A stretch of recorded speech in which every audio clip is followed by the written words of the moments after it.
Howdy, Possum Patty and Little Miss Chi Chi here. And this is Emma, the Shabby Chic Journal. And I think it's about time that she got some journaling in her. So come on along.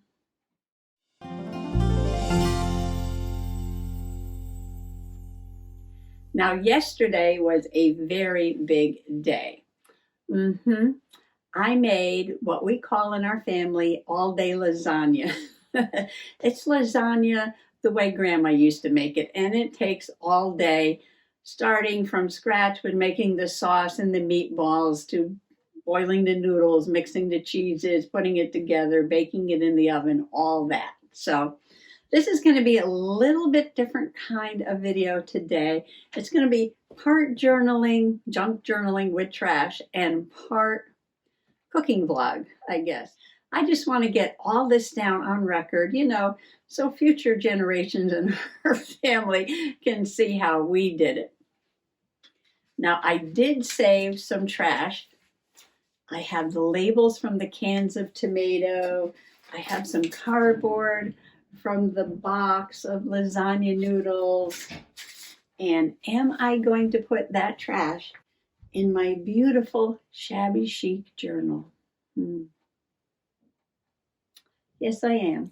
Almost everything I used to make Emma, the Shabby Chic journal, came from the flea market, and I can link that video below on how I put her together.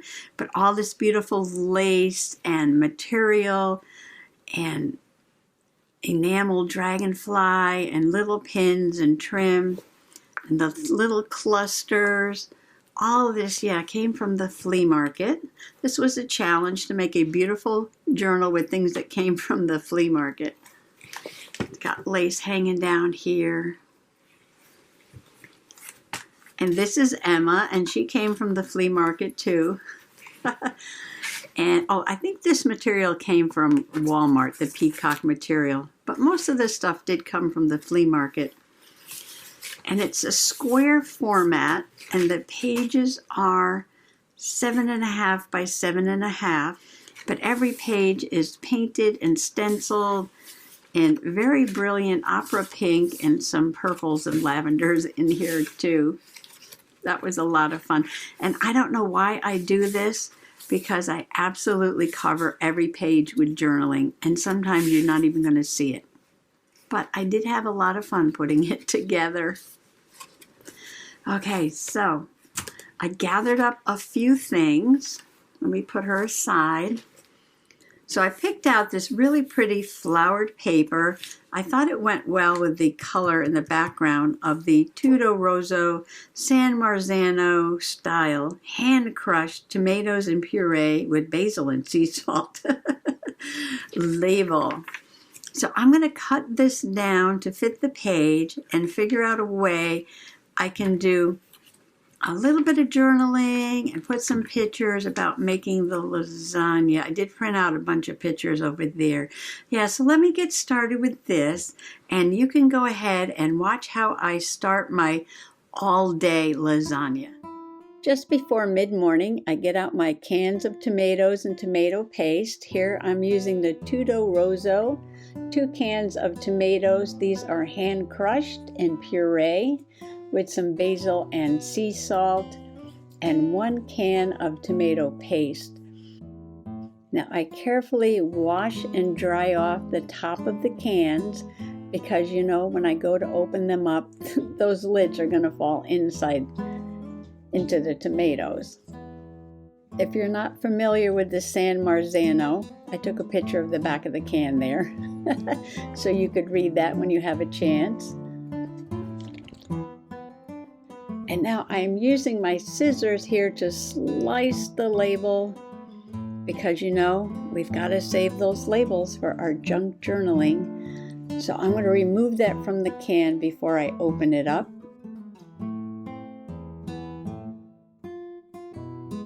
I'll give it a little trim there.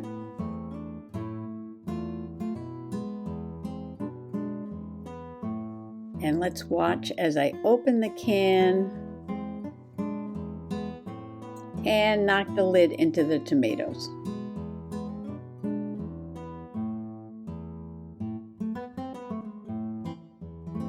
while I'm doing this, Mr. Possum is nearby doing his gaming. He is ready to help me take the large pots of boiling water off the stove and to take the hot pans of lasagna out of the oven. I'm going to put a little olive oil into the bottom of the saucepan.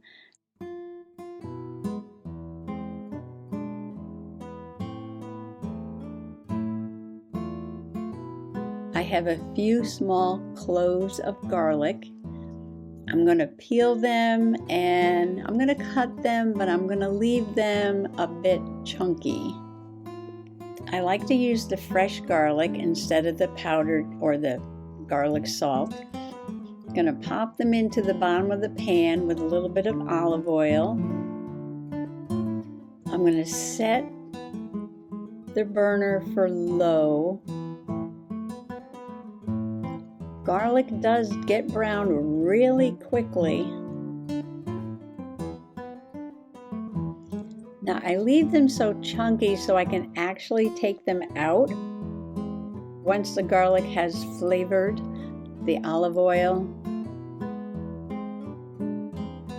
And here you can see I removed them. They're nice and brown. I got to get them out before they burn. Now I turn the flame off and I'm very carefully pouring the tomato. You have to be careful because when it hits that hot oil, it might splatter on you. And I'm going to scrape the can to get the very last bit out. Let nothing go to waste.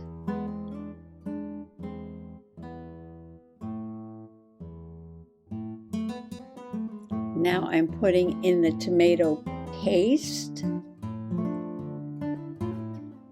It's a lot thicker. And I'm going to take the can over to the sink and fill it up with water. And I'm going to use my spoon to mix it around and get that last bit of paste that's stuck to the side of the can.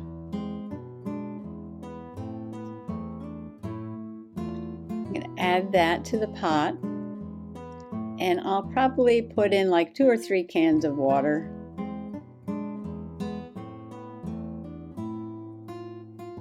Give it a good mix around. Okay, now Grandma never used measuring cups or measuring spoons. No way. She just poured it into her hand and just by looking at it knew the amount she wanted to add. So I'm adding some salt, 2 salts, 1 pepper, a large handful of parsley flakes,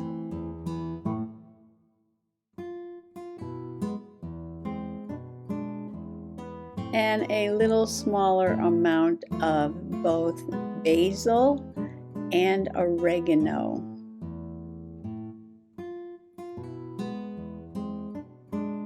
Give it a good stir using my special red spoon that was gifted to me by one of my sisters.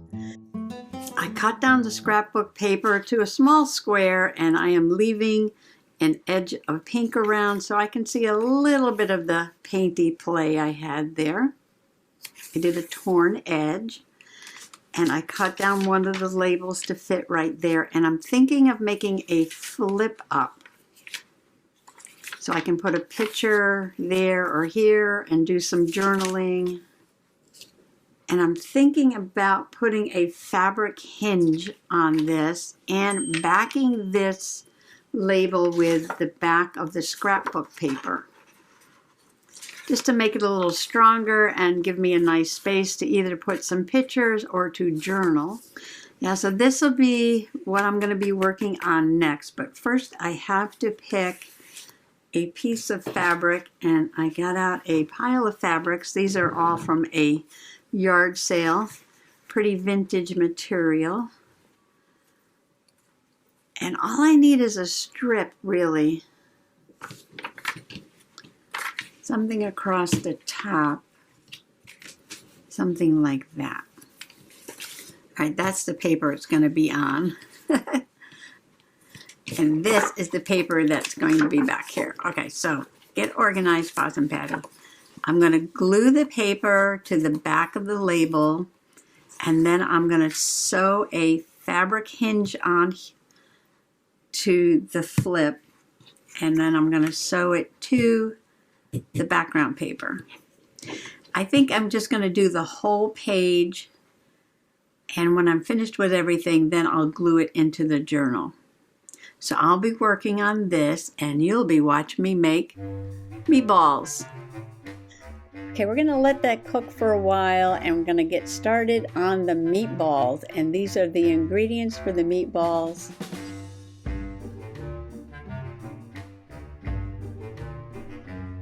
First thing I do is gently pick the ground beef apart and put it loosely into the bowl. You never want to pack your meat down. You want to leave it nice and loose and fluffy. Excuse my hands, but I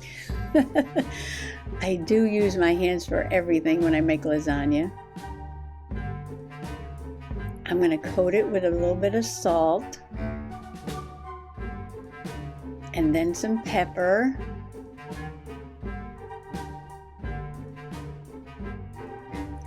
I'm going to sprinkle on some more parsley flakes. And then I'm going to put some pecorino romano. Give those meatballs a really good flavor. I'm going to use 2 eggs because this was a large package of ground beef. And I like to make a little well in the center of the bowl. And mix those eggs around and sort of spread them up the side of the little well that I made out of the meat. And I'm just getting it ready for the breadcrumbs. I'm going to pour a mountain of breadcrumbs in the middle. Mr. Possum likes a lot of breadcrumbs in his meatball. He says it gives it a lot of flavor. I'm going to carefully mix this around, still trying to keep it loose and fluffy. I'm going to grab my old cast iron frying pan.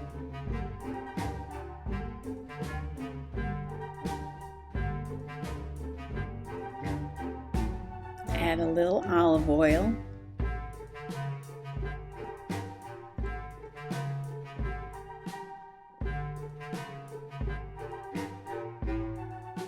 Heat the pan up.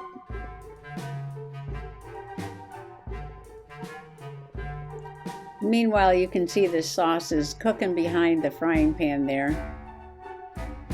Now when you make your meatballs, now I always fry my meatballs. I never make them in the oven because Grandma didn't do it that way. Do not pack the meatballs tightly. You want them to be very loose. Now the egg is going to hold them together, and you want to form a ball in your hand, but you don't want to pack it tightly. I'm going to cook it slowly in the olive oil. And when they're ready to turn, they're not going to fall apart. So you can see that it's getting brown. So you know they're ready to turn when they are not sticking to the bottom of the pan.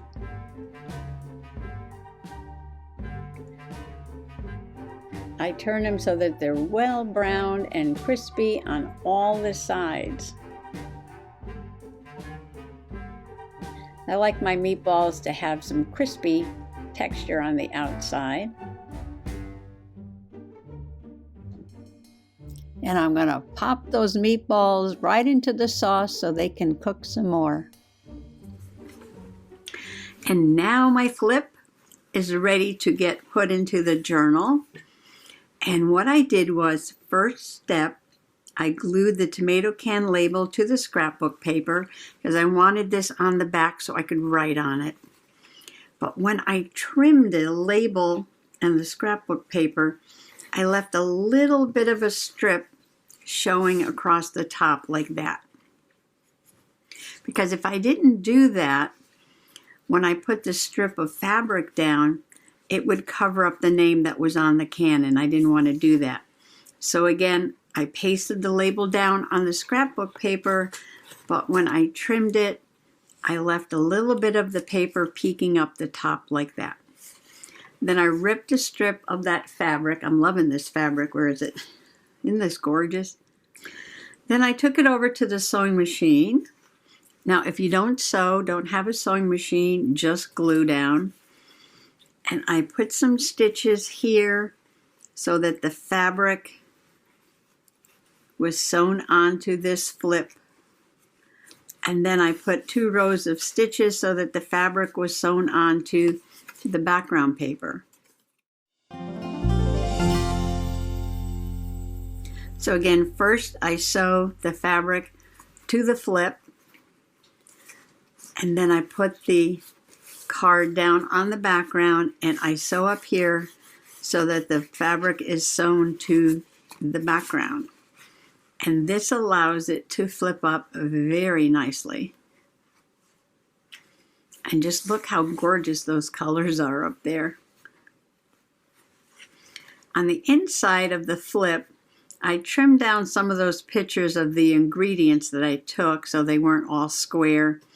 And I've got the cheeses and the makings for the meatballs and the 2 different kinds of noodles, gluten-free and the regular. And then the picture of the finished lasagna. And I wrote, start with these, and at the end of the day, you've got lasagna like Grandma used to make. Delish dish for February 21st, 2024. And now I'm going to glue this down, and you can watch the finishing steps for this delish lasagna. Now I'm filling up 2 large pots with water, adding a little olive oil and some salt. And I'm going to put the lids on and set those to boil. I have 2 kinds of lasagna noodles. I have ronzoni regular and I have tinkyata gluten-free.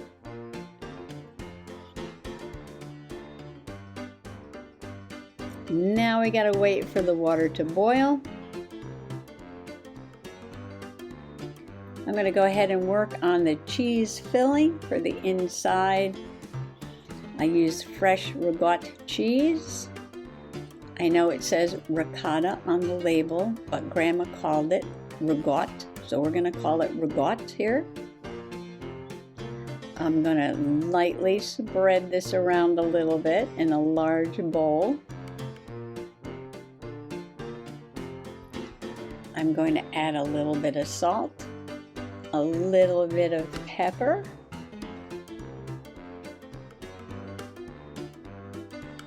and again with the parsley flakes.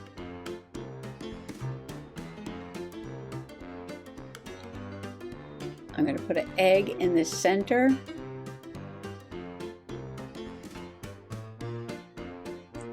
And I'm going to mix that around